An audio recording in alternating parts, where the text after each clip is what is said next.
بسم الله الرحمن الرحيم والفجر وليال عشر والشفع والوتر والليل إذا يسر هل في ذلك قسم لذي حجر ألم تر كيف فعل ربك بعاد إرم ذات العماد التي لم يخلق مثلها في البلاد وثمود الذين جابوا الصخر بالواد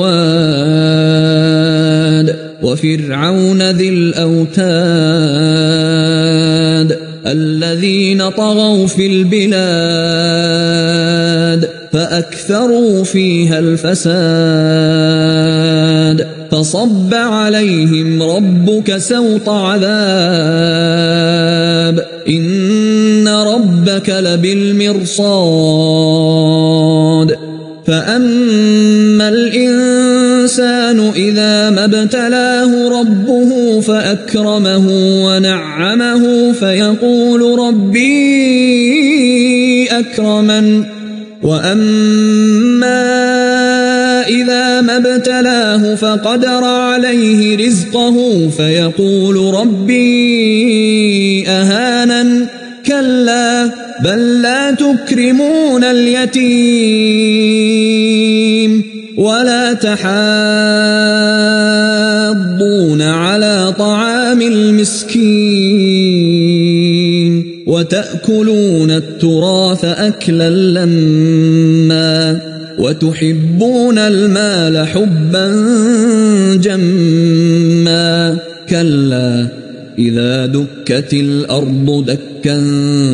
دكا وجاء ربك والملك صفا صفا وجيء يومئذ بجهنم يومئذ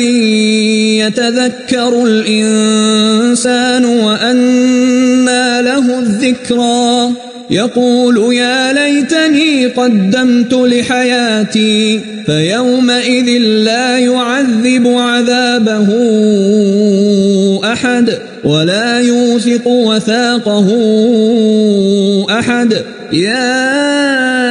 أيتها النفس المطمئنة ارجعي إلى ربك راضية مرضية فادخلي في عبادي وادخلي جنتي